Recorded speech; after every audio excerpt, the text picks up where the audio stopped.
LP gas, তরলীকৃত petroleum gas. তরলীকৃত petroleum gas হলো হালকা, এলপিজি হলো হালকা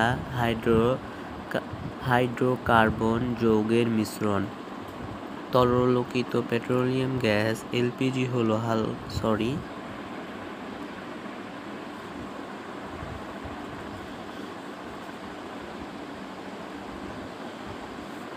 মিশ্রণ।